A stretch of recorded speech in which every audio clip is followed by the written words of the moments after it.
नमस्कार दोस्तों, स्वागत है आपका अपने यूट्यूब चैनल पे। और आज हम बात करने वाले हैं वन वर्ड सब्स्टिट्यूशन के बारे में। और इसमें जो सीखने का तरीका है वो होगा, एक सेंटेंस दिया होगा वन वर्ड सब्स्टिट्यूशन का, 4 ऑब्जेक्टिव होंगे और वो 4 ऑब्जेक्टिव जो होंगे वो वन वर्ड सब्स्टिट्यूशन ही होंगे, वन वर्ड ही होंगे। तो इस तरीके से हम एक क्वेश्चन को सॉल्व करने में हम 4 को सीखेंगे एक साथ में। ठीक है, आइए शुरू स्टार्ट करते हैं नंबर 1 से। नंबर 1 है आपका, a mistake in the use of language in speech, writing और behavior।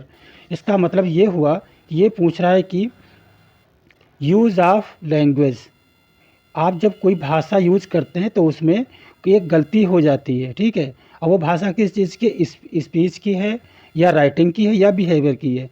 आप जब कभी बात करते हैं, स्पीच को देते हैं, तो स्पीच की जो भाषा है उसमें कोई गलती है वो, या आप जब कुछ लिखते हैं उसकी भाषा में कोई गलती आती है तो उसकी बात हो रही है। या अगर बिहेवियर आपका, जो व्यवहार आपका है, तो व्यवहार में कोई आपकी गलती है तो उससे लोगों को दिक्कत हो रही है, तो इसको क्या बोला जाएगा ऐसी मिस्टेक को। जो ये 3 प्रकार की होगी चीज़ें, चाहे स्पीच हो, राइटिंग हो या बिहेवियर हो, इनमें इनकी भाषा में अगर कोई गलती है तो उसके लिए हम एक शब्द क्या बोलेंगे, वो इसके लिए 4 ऑप्शन यहाँ पे दिए गए हैं। पहला आपका यहाँ पे हो जाता है इंसॉल्वेंट। इंसॉल्वेंट है, लिकोसियस है, सोलिसिज्म है और डेलिरियस है। अब देखिए इसमें सीखते हैं पहले इंसॉल्वेंट का मतलब क्या होता है। इंसॉल्वेंट का मतलब होता है दिवालिया। और दिवालिया का मतलब क्या हुआ कि अगर कोई व्यक्ति किसी से कर्जा लेता है और उसे वापस नहीं कर पाता है तो उसे हम हिंदी में क्या बोलते हैं, दिवालिया। और उसी को इंग्लिश में हम क्या बोलेंगे, इंसॉल्वेंट। तो एक प्रकार से ये हो गया कि अगर कोई कर्जा नहीं चुका सकता है तो उसके लिए इंसॉल्वेंट एक शब्द होगा। फिर आपका आता है लिकोसियस। लिकोसियस का मतलब होता है बातूनी। मतलब ऐसा व्यक्ति जो बहुत बातें करता है वो होता है बातूनी। आप इंग्लिश में इसको पूछ सकते हैं कि टॉकटिव पर्सन हो या टॉकिंग ए लॉट हो, जो बहुत ज़्यादा बातें करता हो, ऐसा कोई है तो उसके लिए लिकोसियस एक ऐसा शब्द है जो ये बताता है कि वो बहुत ज़्यादा बातें करता है। सी आपका है सोलिसिज्म। सोलिसिज्म क्या कह रहा है कि अगर आप कोई बात कर रहे हैं और आपके बात की जो भाषा है, जो लैंग्वेज है, उसमें कुछ गलती है जिससे उसका अदर बंदा उसका कोई अर्थ दूसरा लगा रहा है, तो वो हो गई आपकी स्पीच में कोई गलती हो गई। ऐसे कुछ लिख रहे हैं तो उसमें गलती हो गई। आपका व्यवहार है, स्वभाव जो आपका है उससे कोई गलती हो रही, उसमें जो आपकी भाषा है देखने की या बात करने की, कोई भी चीज़ उसमें कोई गलती है तो वो क्या हो जाता है, वो हो जाता है सोलिसिज्म, जो आपका इस क्वेश्चन का राइट आंसर है। ठीक है। और डी आपका जो है डेलिरियस, ये होता है वो चरम सीमा, चाहे खुशी की हो और या एक्साइटमेंट की हो। तो एक्सट्रीमली एक्साइटेड एंड हैप्पी, अगर ऐसा पूछा जाता है तो उसका मतलब हो जाता है डेलिरियस।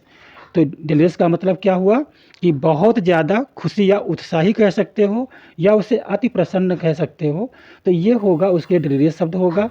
और इस क्वेश्चन के बिहाफ में आंसर आपका सही होगा सी, सोलिसिज्म।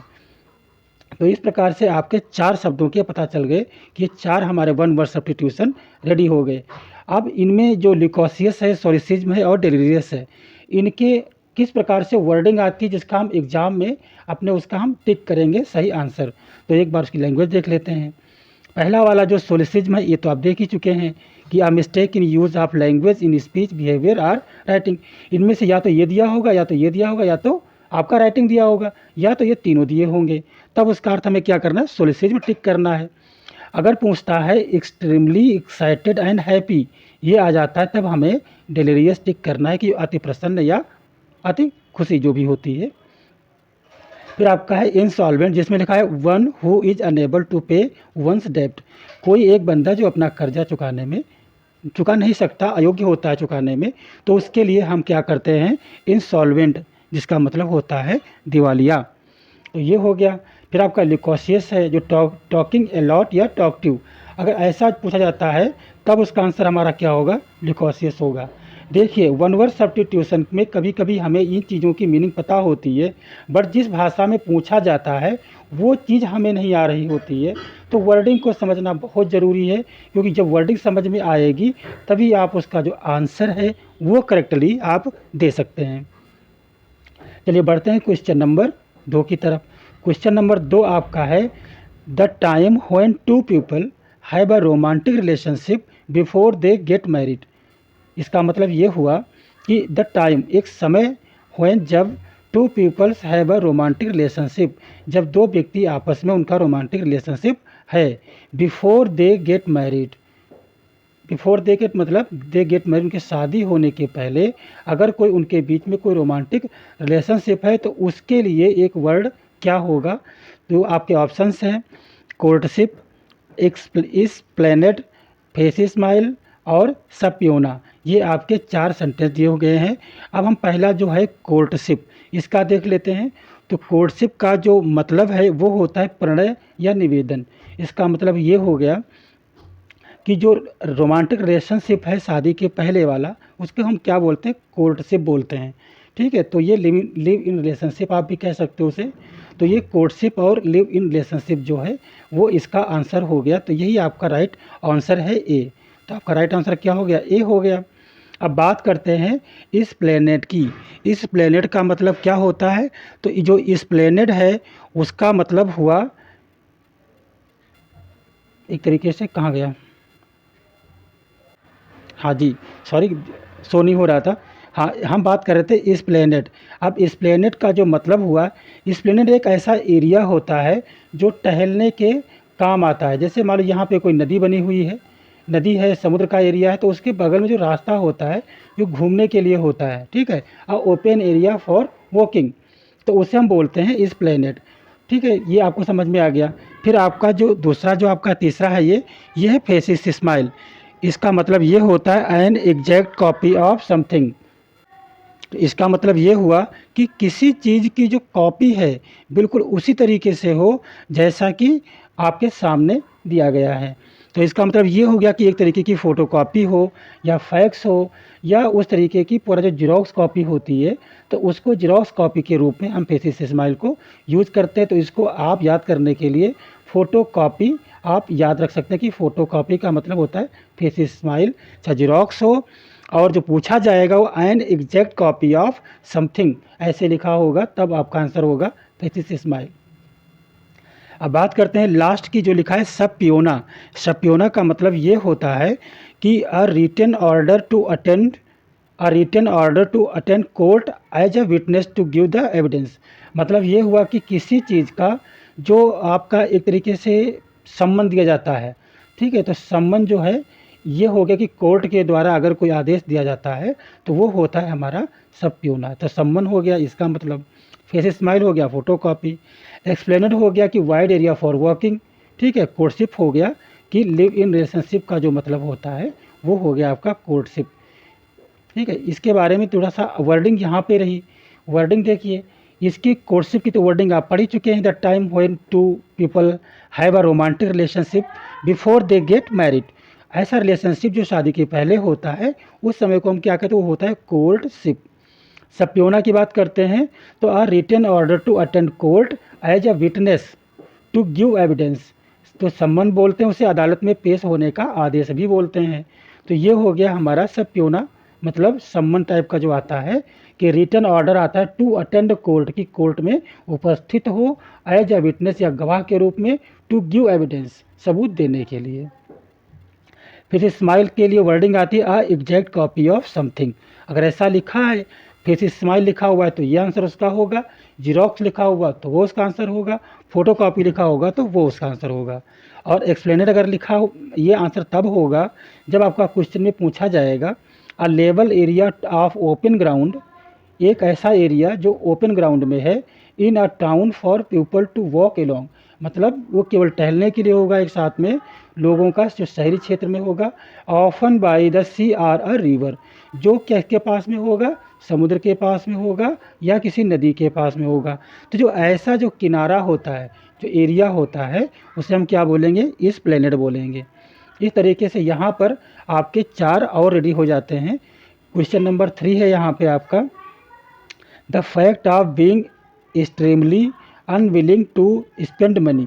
The fact of being extremely unwilling to spend money, मतलब ये हो गया कि एक ऐसा जो तथ्य है कि जो अनविलिंग मतलब क्या होता है, अनिच्छा होती है, कि उसकी एक बहुत बड़ी एक्सट्रीमली जो है अनविलिंग, एक्सट्रीमली अनविलिंग, इसका मतलब ये हुआ कि उसकी जो इच्छा है, मतलब इच्छा की एक चरम सीमा होती है, उस चरम सीमा पे वो क्या है कि उसे बहुत, उसको वो बिना इच्छा के टू स्पेंड मनी, वो पैसा नहीं खर्च करना चाहता, ऐसी इसकी इच्छा है। मतलब वो पैसा खर्च नहीं करेगा चाहे कुछ भी हो जाए, ठीक है। तो वो पैसा खर्च करने की इच्छा के विरुद्ध है, वो पैसा खर्च करना नहीं चाहता। तो ऐसा जो है, इसके लिए आपके यहाँ पे 4 ऑप्शंस हैं। पहला आपका है पैराफेरनेलिया, दूसरा है पेरिशिमनी, और फिर है आपका प्रोजेरिया और क्रिप्ट। तो इसमें जो आपका राइट आंसर है, सॉरी, अब यहाँ पे सबसे पहले इसके हम मीनिंग देख लेते हैं, सबका मीनिंग क्या है। अब पहला जैसे आपका है पैराफर्नेलिया, तो इसका मतलब ये हो गया कि एक तरीके के वो सारे सामान, वो सारी चीज़ें जो किसी भी एक्टिविटी को करने के लिए आपको चाहिए।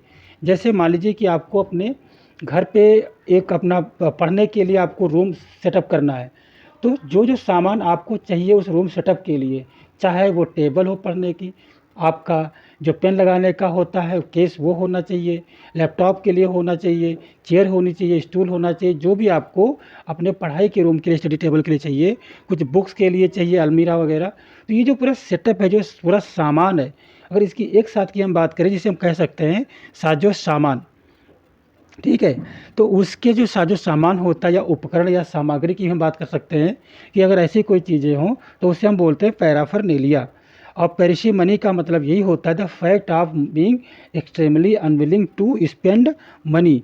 तो इसका मतलब यही होता है कि ये बंदा जो है किसी भी प्रकार से पैसा खर्च करना नहीं चाहता, कंजूस है, और ये मितव्ययी कह सकते हैं इसको आप। तो ये आपका राइट आंसर हो जाता है बी वाला। और सी आपका है क्या, प्रोजेरिया। तो प्रोजेरिया का मतलब ये होता है, एक ऐसी बीमारी होती है प्रोजेरिया, जिसमें जो बच्चा है वो बड़ा दिखने लगता है। तो जब बच्चा बड़ा दिखता है तो उसे हम क्या बोलते हैं, प्रोजेरिया बोलते हैं। और ये हो गया आपका साजो सामान हो गया एक तरीके से। ये हो गया आपका कंजूस टाइप का व्यक्ति, प्रोजेरिया, जिसमें बच्चा बड़ा दिखने लगता है। क्रिप्ट का जो मतलब है तो वो होता है तहखाना या गुफा। जैसे कोई बिल्डिंग बना हुआ है फर्स्ट फ्लोर, तो ग्राउंड फ्लोर से नीचे जो है एक और फ्लोर होता है, इसे अंडरग्राउंड हम बोलते हैं, तो उसको हम बोलते हैं क्रिप्ट, जिसे हिंदी में हम बोलते हैं तहखाना। तो ये हो गया 4 आपके ऑप्शंस रेडी यहाँ पे।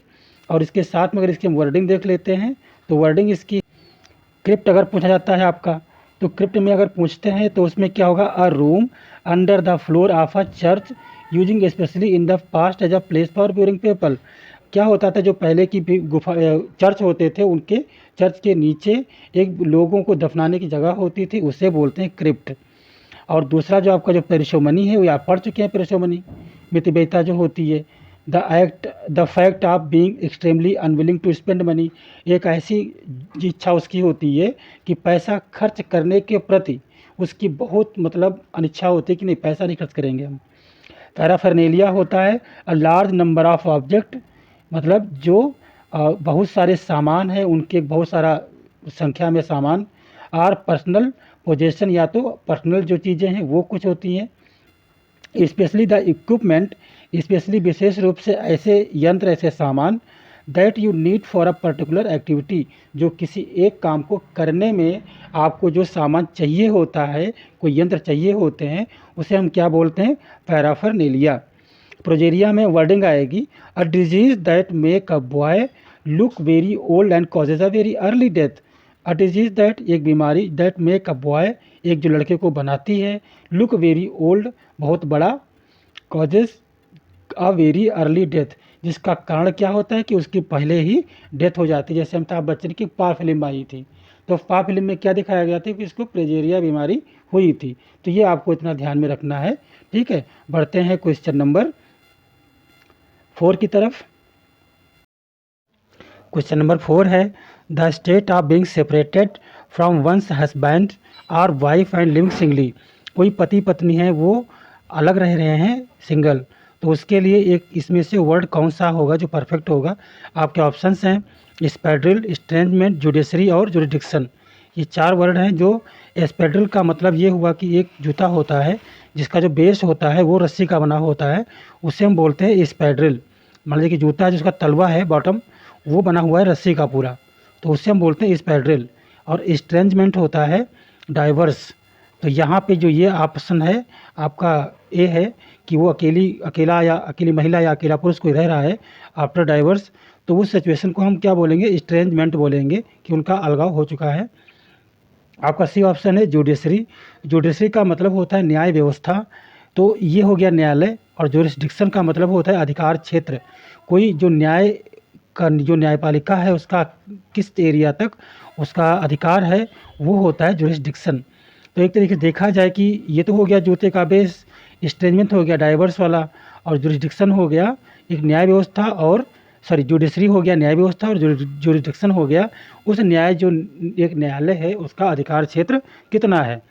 तो इस तरीके से जो इसमें आपका बी ऑप्शन है, बी ऑप्शन राइट आंसर हो जाएगा। इस्ट्रेंजमेंट मतलब ऐसे पति या पत्नी जो अलग होकर के सिंगल रह रहे हैं, तो उनके राइट आंसर होगा इस्ट्रेंजमेंट। अब इनके जो बाकी जो 3 हैं, आपका राइट आंसर तो बी हो गया, लेकिन जो बाकी ये 3 बचे, तो 3 की ऐसी कौन सी वर्डिंग आएगी जो एग्जाम में पूछी जा सकती है, उसके बारे में देख लेते हैं एक बार।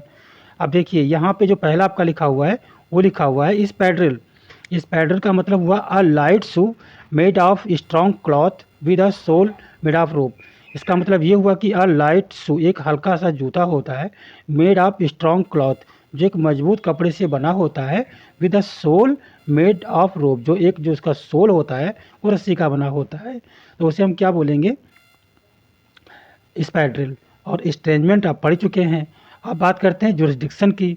The authority that an official organisation has to make legal decision about somebody and something. तो इसका मतलब ये हुआ कि एक ऐसा ऑफिशियल संगठन है न्याय व्यवस्था का जहाँ तक उसका अधिकार क्षेत्र है लीगल डिसीजन लेने में, वो उसका है क्या, जुरिस्डिक्शन है। और जुडिशरी वो होती है द जजेज of a country or state, जो किसी देश के या राज्य के जो जजेज होते हैं जो जहाँ बैठते हैं उसको हम क्या बोलते हैं, न्याय व्यवस्था। किस प्रकार से उस देश में न्याय होता है वो होता है जुडिशरी सिस्टम, उस देश का कैसा है। तो ये हो गए इनके मीनिंग्स। अब बढ़ते हैं क्वेश्चन नंबर 5 की तरफ। क्वेश्चन नंबर 5 है a process in which somebody or something changes completely into something different. इसका मतलब ये हुआ कि अ प्रोसेस एक ऐसी प्रक्रिया होती है, एक ऐसी क्रिया होती है, इन विच समबडी आर समथिंग जिसमें कोई व्यक्ति या कोई चीज़ चेंजेस मतलब बदल जाती है, कम्प्लीटली पूरी तरीके से बदल जाती है, इनटू समथिंग डिफरेंट कुछ अलग चीज़ में। तो ऐसा कोई चीज़ या कोई व्यक्ति है वो कम्प्लीटली चेंज हो जाता है किसी अलग चीज़ में, तो उसको हम क्या बोलेंगे, रिफ्लेक्स बोलेंगे, या सरकमवेंशन बोलेंगे, या फ्लक्स बोलेंगे, या मेटामॉर्फिस बोलेंगे। ये आपके सारे हो गए। अब इसमें बात करते हैं अगर पहले ऑप्शन की, रिफ्लेक्स की। तो रिफ्लेक्स का जो मतलब होता है हिंदी में वो होता है पलट कर होने वाली क्रिया। मतलब कोई ऐसी चीज़ अगर आपके साथ होती है, कोई एक्शन आपके अंदर होता है, तो उसके रिस्पॉन्स में जब कोई आप चीज़ प्रतिक्रिया करते हैं तो वो होता है रिफ्लेक्स या रिफ्लेक्शन, जिसे हम एक तरीके से हम बोलते हैं प्रतिक्रिया। तो रिफ्लेक्स का मतलब क्या हुआ, प्रतिक्रिया हो गया। सरकमवेंशन, सरकमवेंशन का मतलब होता है बचाव या आनाकानी। मतलब कोई चीज़ ऐसी है कोई नियम है, कानून है, जैसे आप रोड पे चलते हैं और आपका चालान ना हो जाए तो उससे आप पुलिस वालों से बच के चलते हैं, मतलब उस चीज़ का बचाव कर रहे हैं आप, तो वो होता है आपका सरकमवेंशन। अगर हम बात करते हैं फ्लक्स की, तो फ्लक्स क्या होता है, कॉन्टीन्यूअस चेंजेस, मतलब सतत परिवर्तन जिसे हम बोलते हैं वो होता है हमारा फ्लक्स। और मेटामॉर्फोसिस जो है, मेटामॉर्फोसिस का मतलब ये होता है कि कोई चीज़ या कोई व्यक्ति कंप्लीटली किसी अलग चीज़ में परिवर्तित हो जाए, उससे हम बोलते हैं मेटामॉर्फोसिस। तो इसका जो यही आपका राइट आंसर है डी। और इसकी हिंदी की अगर बात करें तो इसकी हिंदी होती है, मेटामॉर्फोसिस की हिंदी होती है इसकी बिल्कुल बदल जाना, या एक तरीके से इसका जो मेन जो कायांतरण जिसे हम बोलते हैं, रूपांतरण बोलते हैं, तो कायांतरण या रूपांतरण इसकी मेन हिंदी होगी। ठीक है, तो ये हो गया आपका राइट आंसर। अब इसके जो मेटामॉर्फोसिस के अलावा जो आपका रिफ्लेक्स है, सरकमवेंशन है और फ्लक्स है, ABC, इनकी वर्डिंग एग्जाम में क्या आ सकती है उसके बारे में हम लोग देख लेते हैं। जैसे आपका ये पहला है आपका रिफ्लेक्स, तो एग्जाम में आप क्या आ सकता है, an action of moment of your body that happens naturally in response to something and that you can not control. मतलब आपके जो शरीर का जो कोई एक्शन है या मोमेंट है आपके शरीर का, दैट हैपन्स नेचुरली, इसका मतलब ये हुआ कि जो अपने आप हो जाती है, इन रिस्पॉन्स टू समथिंग, किसी चीज़ के रिस्पॉन्स में, and that you can not control, जिससे आप कंट्रोल नहीं कर सकते हैं। तो उसे हम क्या बोलते हैं, पलटकर होने वाली क्रिया। जैसे मान लीजिए कि कहीं से आपको अचानक शरीर में कहीं से गर्म चीज़ छू जाती है, तो अचानक वहाँ से आप प्रतिक्रिया में वहाँ से हट जाएंगे या कूद जाएंगे, तो वो होता है रिफ्लेक्स। ठीक है। और फिर आपका है फ्लक्स। फ्लक्स का मतलब क्या हुआ, यहाँ पे कंटिन्यूअस मोमेंट एंड चेंजेस, मतलब कि जो परिवर्तन है वो हमेशा चलता रहता है, इसे हिंदी में क्या बोलते हैं, सतत परिवर्तन। तो ये आपका हो गया फ्लक्स का। फिर मेटामॉर्फोसिस आप पढ़ ही चुके हैं कि कोई व्यक्ति या कोई चीज़ जब अलग किसी चीज़ में बिल्कुल परिवर्तित हो जाती है तो उसे हम क्या बोलते हैं, रूपांतरण या कायांतरण। सरकमवेंशन होता है finding a way of avoiding a difficulty or rule.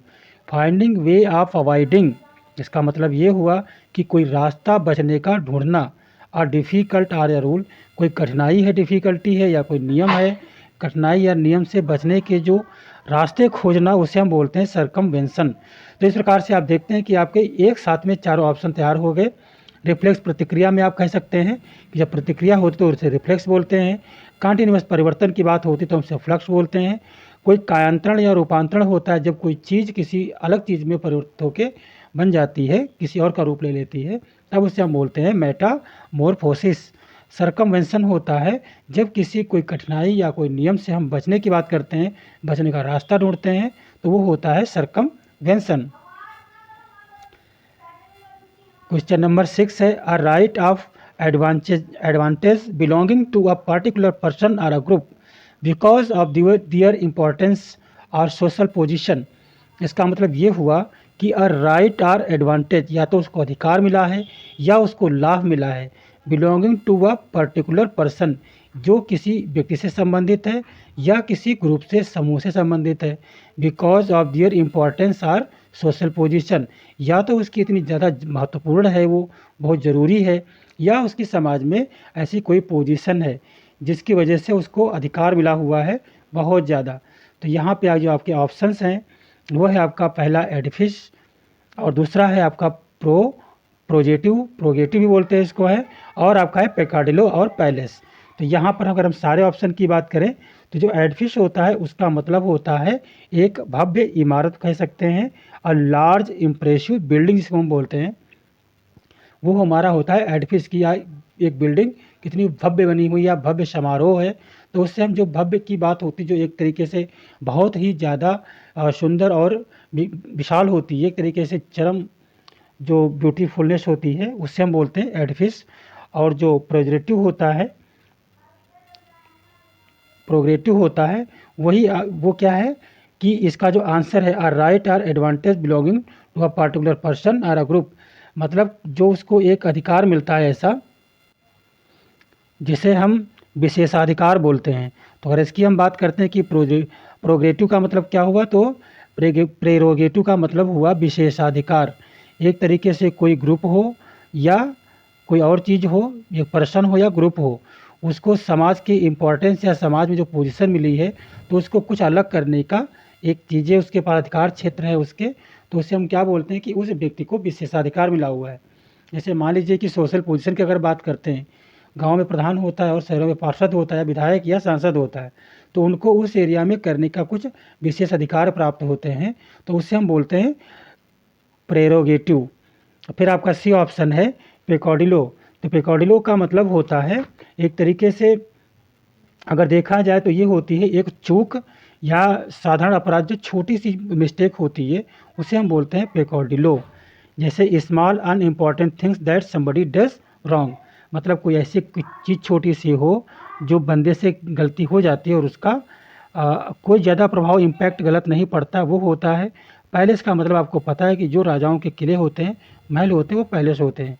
तो यहाँ पे जो आपका राइट ऑप्शन है वो इनमें से कौन सा हो जाता है, इसमें हो जाता है आपका बी, प्रेरोगेटिव, मतलब एक जो अधिकार क्षेत्र होता है, विशेषाधिकार होता है, वो आंसर आपका यहाँ पे है सही। बाकी जो तीन है उनकी एग्जाम में वर्डिंग क्या आ सकती है उसके बारे में बात कर लेते हैं। तो यहाँ पे जैसे एक आपका एडिफिस है, अ लार्ज इम्प्रेसिव बिल्डिंग, मतलब एक बहुत बहुत बहुत बड़ी और प्रभावशाली बिल्डिंग है तो उसे हम बोलेंगे एडिफिस, जिसकी हिंदी क्या होगी, भव्य। पहले से क्या होता है, the official home of a king, queen और प्रेसिडेंट, या तो किसी राजा का या रानी का या किसी राष्ट्रपति का जो ऑफिशियल होम होता है उसे हम क्या बोलते हैं, पैलेस बोलते हैं। और बाकी जो प्रेरोगेटिव है ये आप पढ़ चुके हैं, the right of advantage belonging to a particular person हो या कोई ग्रुप हो, जो उसको समाज में विशेषाधिकार मिले होते हैं, उसे हम क्या बोलते हैं, प्रेरोगेटिव बोलते हैं। और पेकाडिलो की बात करें तो ये होता है a small unimportant thing that somebody does wrong, एक छोटी सी और गैर ज़रूरी चीज़ जिसे किसी ने गलती से किया हुआ होता है, वो क्या होती, चूक या साधारण अपराध, तो होता है पेकाडिलो। मतलब ऐसा कोई छोटा सा अपराध जिससे ज़्यादा नुकसान न हो तो उसे हम बोलते हैं पेकाडिलो। प्रोरेगेटिव होता है विशेषाधिकार, पैलेस होते हैं महल, और एडिफिस होता है भव्य। अब भव्य इमारत की बात हो या कोई और चीज़ हो जहाँ पे इसका सेंस लग सकता है वहाँ पे इसको लगा सकते हैं। तो ये हो गया आपके क्वेश्चन नंबर 6। और आपका क्वेश्चन नंबर 7 है, a detailed written study of a single subject usually in the form of a short book. इसका मतलब वो ये हुआ, a detailed written study of a single subject, किसी कोई एक सब्जेक्ट है जिसमें किसी चीज़ के बारे में डिटेल से लिखा गया है और अध्ययन किया गया है, usually in the form of short book, जो एक छोटी सी बुक के साथ में है, जो बुक के रूप में है।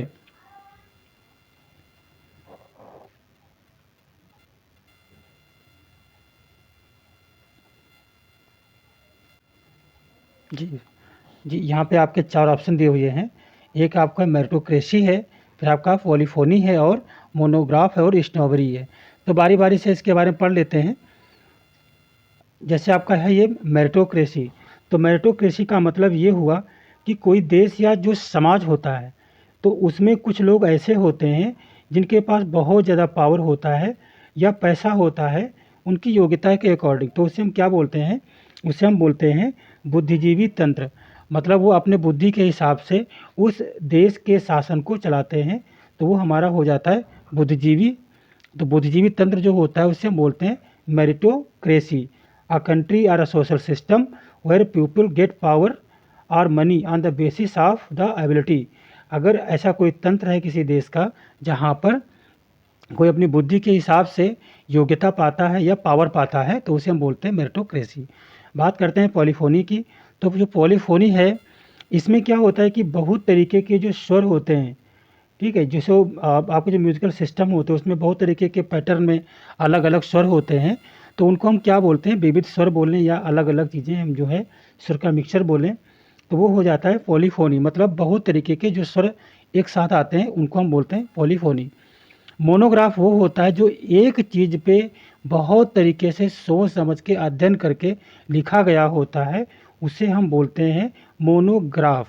ठीक है, जिसे हम इंग्लिश में कह सकते हैं, हिंदी में कह सकते हैं पांडित्यपूर्ण लेख। मतलब बहुत ज़्यादा सोच विचार के किसी भी सब्जेक्ट के ऊपर अच्छे से लिखा जाए। अब बात करते हैं आपके लास्ट जो है वो क्या है, स्नोबरी। स्नोबरी का मतलब होता है कि अमीरों की बड़ाई और गरीबों की निंदा करना। मतलब दो वर्गों के बीच में मतभेद पैदा करना, और जिसके पास पैसा है उसकी बढ़ाई कर देना और गरीबों की निंदा कर देना। अगर ऐसी कोई चीज़ है, ऐसा कोई व्यवहार है या ऐसा कोई एटीट्यूड है जो लोगों को एडमायर करे, कि अमीरों की तारीफ़ करे, गरीबों की निंदा करें, तो वो होता है स्नोबरी, एक ऐसा व्यवहार होता है। तो इसमें जो आपका राइट ऑप्शन है वो हो गया सी। सी राइट ऑप्शन है। मोनोग्राफ, मतलब मोनोग्राफ का मतलब ये हो गया कि एक सिंगल सब्जेक्ट पे बहुत डिटेल से लिखा गया एक शॉर्ट नोट होता है, उसे हम बोलते हैं मोनोग्राफ। अब बात कर लेते हैं बाकी 3 में जो एग्जाम में आते हैं जिस तरीके से। अब मेरिटोक्रेसी जो है वो क्या है, इसमें लिखा हुआ है a country or a social system where people get power और मनी। मतलब उनको पावर या पैसा को तब मिलता है किसी देश में या किसी सामाजिक तंत्र में जहाँ पे लोगों को पैसा और पावर वो तब मिलता है on the basis of ability, उनकी योग्यता के आधार पर उनको पैसा और पावर किसी समाज में मिलता है, उसे हम बोलते हैं मेरिटोक्रेसी। ठीक है, इसे हम बोलते हैं बुद्धिजीवी तंत्र। और जो पॉलीफोनी है, पॉलीफोनी के बारे में अगर हम देखते हैं तो ये होता है the combination of several different pattern of a musical notes sung together to form a single piece of music. बहुत तरीके के जो स्वर के पैटर्न हैं उनको शामिल करके एक स्वर बनाना, वो होता है पॉलीफोनी। मोनोग्राफ होता है a detail written study at a single subject usually in the form of short book. जो आपने पढ़ा कि अभी एक छोटा सा किसी भी एक सब्जेक्ट के ऊपर, एक विषय के ऊपर रिसर्च करके एक अच्छे से उसको लिखा गया है, स्टडी करके लिखा गया है, तो वो होता है हमारा मोनोग्राफ। स्नोबरी की बात करें, the ability and behaviour of a people who admires people in the higher social classes too much and has no respect for people in the lower social class. अब इसका मतलब ये हुआ द एटीट्यूड्स, जो आपका एटीट्यूड्स एंड बिहेवियर, जो आपका एक तरीके से तौर तरीका है, आपका व्यवहार है लोगों का, जो admire peoples in the higher social classes too much, जो बड़े लोगों की, जो अमीर लोग हैं उनकी प्रशंसा करता है। Has no respect to people in the lower social class, जो सोसाइटी में लोअर क्लास के पीपल हैं उनको वो रिस्पेक्ट नहीं करता है। तो इसे हम क्या बोलते हैं? स्नोबरी बोलते हैं। बड़ाई व गरीबों की निंदा, अमीरों की बड़ाई और गरीबों की निंदा जो करता है उसे हम क्या बोलते हैं? स्नोबरी बोलते हैं। ठीक है, बढ़ते हैं अगले क्वेश्चन की तरफ। तो अगला क्वेश्चन आपका है question number 8, a small waterfall especially one of several falling down a slope with rock. इसका मतलब ये हुआ कि छोटा सा वाटरफॉल है, स्मॉल वाटरफॉल, एक झरना है छोटा सा, specially one of several falling down a sleepy slope on the rock, जो एक रॉक है इसके ऊपर से बह रहा है छोटा छोटा कई धाराओं में, उसे हम क्या कहते हैं? आपके ऑप्शंस हैं कॉस्मेटिक, हरिकेन, कैस्केड, वोल्केनो। तो आपका इसमें जो कॉस्मेटिक है वो आप जानते हैं कि अपने आप को सुंदर दिखने के लिए जो श्रृंगार का सामान होता है उसको हम इस्तेमाल करते हैं, तो वो होता है कॉस्मेटिक। हरिकेन क्या बोलते हैं? हरिकेन एक तरीके का तूफान होता है जो जिसे हम चक्रवात बोलते हैं हिंदी में, और अटलांटिक ओशन में आता है, तो एक चक्रवात होता है हरिकेन। फिर आपका है सी है जो कैस्केड, जो आपका आंसर है एक तरीके से a small waterfall especially one of several falling down a slip slope with rock. तो इस तरीके से हम जब देखते हैं तो ये हो जाता है, जो झरने गिरते हैं उनके लिए हम कैस्केड का बात करते हैं, और ये होता है, एक हिंदी में बोलते हैं इसे जलप्रपात या पहाड़ी सोता। डी आपका है वॉल्केनो, तो वॉल्केनो बोलते हैं किसको? ज्वालामुखी को बोलते हैं। तो यहाँ पे आपका जो राइट ऑप्शन हो गया सी हो गया कैस्केड। तो ये छोटा झरना हो गया जो one of several falling down, जो किसी छोटी छोटी धाराओं में जो पहाड़ियों के स्लोप पे डाउनफॉल पे गिरता है। ठीक है, तो उसे हम बोलते हैं। आप इसकी वर्डिंग देख लेते हैं एक बार। अगर कॉस्मेटिक आपको पता है तो वर्डिंग क्या आएगी उसकी, ये देख लेते हैं। आ सब्सटेंस, एक ऐसा पदार्थ होता है that you put on your face और बॉडी, या तो हम चेहरे पे रखते हैं उसे या बॉडी पे रखते हैं। कोई ऐसा पदार्थ है जिससे हम अपने चेहरे पे या अपने शरीर पे उसको लगाते हैं या अप्लाई करते हैं, to make it more attractive, जिससे हम ज़्यादा आकर्षक दिखें, उसे हम क्या बोलते हैं? Cosmetic. Volcano a mountain with a large opening on the top through which gases and lava are forced out into the air. तो उसे हम क्या बोलेंगे? ज्वालामुखी। यहाँ माउंटेन एक पहाड़ है with a large opening on the top, जिसके ऊपर बहुत ज़्यादा ओपन हुआ है, एक मुंह है उसके ऊपर, जिससे गैस और लावा एक दबाव के साथ में हवा में निकल रहे हैं, तो होता है वो ज्वालामुखी। हरिकेन है अ violent storm with very strong wind, एक बहुत ज़्यादा खतरनाक तूफान है, violent storm with very strong wind, जिसमें बहुत तेज़ हवाएं चलती हैं, specially in the western Atlantic, या तो जो अटलांटिक ओशन है, पश्चिमी अटलांटिक महासागर में ऐसी जो बहुत तेज़ हवाएं चलती हैं, तूफान जो बहुत भयानक होता है, उसे हम क्या बोलते हैं? हरिकेन बोलते हैं। ऐसे आपका कैस्केड हो गया, जिसे हम क्या बोलते हैं? जलप्रपात या पहाड़ी सोता, जो आपका आंसर है। बढ़ते हैं क्वेश्चन नंबर 9 की तरफ। तो क्वेश्चन नंबर 9 है आपका the most developed stage of something. तो ये जो कोई चीज़ है किसी का जो बहुत ज़्यादा विकसित स्टेज है, उसे हम क्या बोलेंगे? The most developed stage of something, किसी चीज़ की बहुत ज़्यादा जो डेवलपमेंट पे चरम सीमा पे पहुंच चुका है, उसे हम क्या बोलेंगे? आपके ऑप्शंस हैं इफरवेसेंट, इफ्लोरेसेंस और कैटलकैलिज्म और मिराज। ये आपके 4 ऑप्शंस हैं, जिसमें आपका जो आंसर है जैसे आपका है इफरवेसेंट। तो इफरवेसेंट का मतलब होता है उल्लासित, जिसका हिंदी हुआ वो हुआ उल्लासित। इसका मतलब ये हुआ कि एक्साइटेड, इंथुजियास्टिक हो या फुल ऑफ एनर्जी हो, तब हमारा आंसर हो जाता इफरवेसेंट। अब बात होती है कि इफ्लोरेसेंट क्या मतलब क्या हुआ।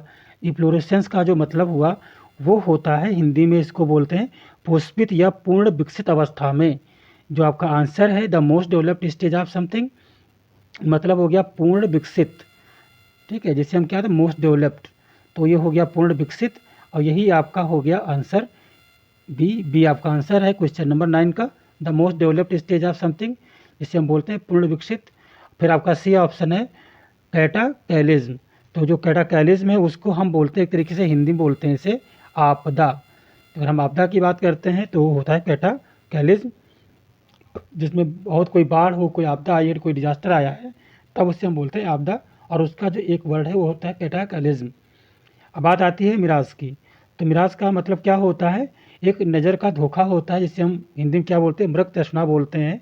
तो उसमें होता क्या है कि कोई जो चीज़ होती है वो हमें जो दिखती है रियल में वो होती नहीं है, तो उसे हम क्या बोलते हैं मिराग बोलते हैं। अब इसके बाद अब इस जो हमारे 3 ऑप्शंस हैं, जो हमारे आंसर है बी, उसके अलावा जो है तो उनके बारे में देख लेते हैं कि एग्ज़ाम में इनकी वर्डिंग आती क्या है। अब इससे पहला आपका यहाँ पे लिखा हुआ है मिराज, इसे मिराज बोलते हैं। तो ये आ होप, एक आशा और विश या इच्छा, that you can not make happen, जिसे आप नहीं बना सकते हैं, because it is not realistic, क्योंकि ये वास्तविक नहीं है। मतलब कोई ऐसी आपकी इच्छा है या आशा है जिसे आप पूरा नहीं कर सकते, क्योंकि वो उसमें कोई वास्तविकता नहीं है। तो वो क्या होता है, वो होता है मिराज। इफरवेसेंट हुआ excited, enthusiastic and full of energy, उल्लासित। तो ये हो गया कि बहुत ज़्यादा फुल ऑफ एनर्जी है या बहुत ज़्यादा इंथुजियास्टिक्स हैं, उत्साहित हैं, तो वो हमारा जो उसके एक शब्द होता है वो होता है इफरवेसेंट। अब इफ्लोरोवेसेंट जो आपको आंसर था, the most developed stage of something, जो किसी चीज़ की पूर्ण विकसित अवस्था है उसे हम क्या बोलते हैं, इफ्लोरोवेसेंस बोलते हैं। अब डी ऑप्शन आपका है ये कैटाकैलिज्म है, अ सडन डिजास्टर, एक जो अचानक बहुत भयानक बर्बादी आती है, आर अ वायलेंट इवेंट, जो एक बहुत ही खतरनाक कोई घटना घटती है, दैट कॉजेज चेंजेस, जिसका कारण होता है परिवर्तन। फॉर एग्जाम्पल अ फ्लड और अ वार, जैसे कोई बाढ़ हो या कोई युद्ध हो जिसकी वजह से बहुत बड़ा परिवर्तन हो जाए, उसे हम क्या बोलते हैं कैटाकैलिज्म। तो इस तरीके से आपके एग्ज़ाम में पूछा जाएगा, और ये वर्ड तभी आपको आंसर देने होंगे। चलिए बढ़ते हैं क्वेश्चन नंबर 10 की तरफ।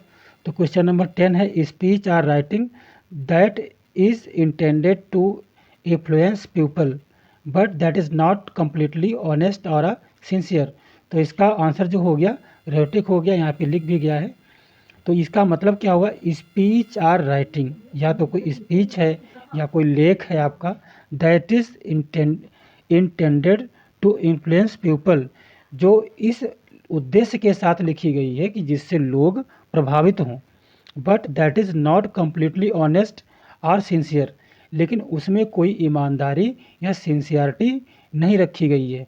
केवल लोगों को प्रभावित करने के लिए ऐसा भाषण दिया जाता है, या लोगों को प्रभावित करने के लिए ऐसा कोई लेख लिखा जाता है जिसमें कोई सिंसियरिटी या ईमानदारी की बात नहीं होती है।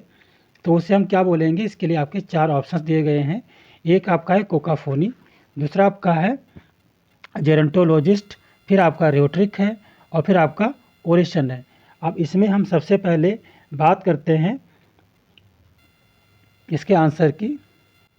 तो इसका जो आंसर आपको पहले से पता चल गया है कि इसका जो आंसर है वो है सी, रेटरिक, क्योंकि यहाँ पे लिखा हुआ है। ठीक है, थोड़ा सा मिस्टेक हो गया इसमें।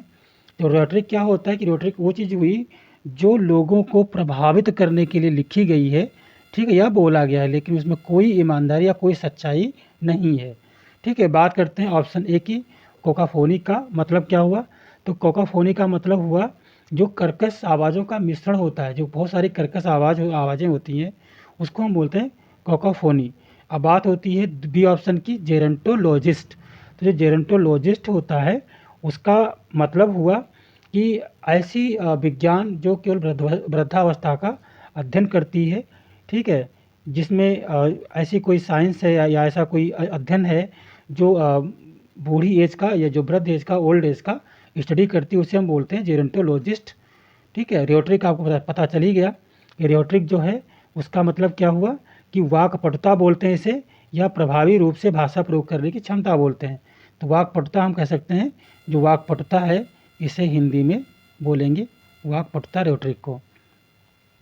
अब आपका जो लास्ट ऑप्शन है ओरेशन, तो ओरेशन का मतलब होता है सार्वजनिक व्याख्यान, कि जो भाषा है, जब फॉर्मल स्पीच है कोई, जो पब्लिक का कोई ओकेज़न है, कोई मतलब कोई सभा है, उसमें दिया जाता है, और जो स्पेशली किसी सेरेमनी का पार्ट होता है उसे हम ओरेशन बोलते हैं। और ओरेशन का जो हिंदी होता है उसे हम सार्वजनिक व्याख्यान ही बोलते हैं। तो ये आपके 4 ऑप्शन हो गए, और इसकी एक बार हम वर्डिंग देख लेते हैं कि इसकी वर्डिंग क्या आती है। तो वर्डिंग में अगर देखा जाए तो आपका जो रियोट्रिक है, ये आपका जो आंसर था वही है। A speech or writing that is intended to influence people, जो लोगों को प्रभावित करने के लिए लिखी जाती है, बोली जाती है, बट उसमें ईमानदारी और सिंसियरिटी नहीं होती है। तो उसे हम क्या बोलेंगे हिंदी में, वाक्पटुता। तो रियोट्रिक का मीनिंग क्या हो गया, वाक्पटुता। काकोफोनी क्या होती है, a mixture of loud unpleasant sound, जो ऐसे साउंड जिनसे हमें दिमाग में अच्छा न लगता हो, हमें महसूस अच्छा ना होता हो, वो क्या होती है, कर्कश आवाज़ होती हैं। तो बहुत सारी आवाज़ों का जो मिश्रण होता है उसे हम बोलते हैं काकोफोनी। ओरेशन हो गया a formal speech meant on a public occasion especially as a part of ceremony. जब कोई पब्लिक ओकेजन चल रहा हो और उसमें कोई फॉर्मल स्पीच दी जाए उसे हम क्या बोलते हैं, ओरेशन। जेरोंटोलॉजिस्ट वो होते हैं यदि कोई बंदा वन हु स्टडीज़, कोई अध्ययन करता है, साइंस ऑफ ओल्ड एज, वृद्धावस्था की विज्ञान का अगर कोई अध्ययन करता है, एंड द प्रोसेस, जो साइंस का जो अध्ययन है और उसके प्रोसेस को, प्रोसेस ऑफ ग्रोइंग ओल्ड, मतलब किस प्रकार से जो वृद्धावस्था आती है और उसका प्रक्रिया जो डेवलप होती है उसके बारे में कोई अध्ययन करता है, तो उस व्यक्ति को हम क्या बोलते हैं, जेरोंटोलॉजिस्ट बोलते हैं, ठीक है, वृद्धावस्था का अध्ययन। तो इसके साथ में ये था आपका आखिरी क्वेश्चन, और हर क्वेश्चन में लगभग 4 स्टडी हुई है, तो 40 आपको वन वर्ड सब्स्टिट्यूशन यहाँ पे याद हो गए हैं 40। इस तरीके से अच्छे नोट्स बनाएंगे, रिवीजन करेंगे, तो हर दिन आपके 40 रेडी हो जाएंगे। तो ये था हमारा आज का लास्ट क्वेश्चन, और मिलते हैं अगले वीडियो में। तब तक वंदे मातरम, जय हिंद।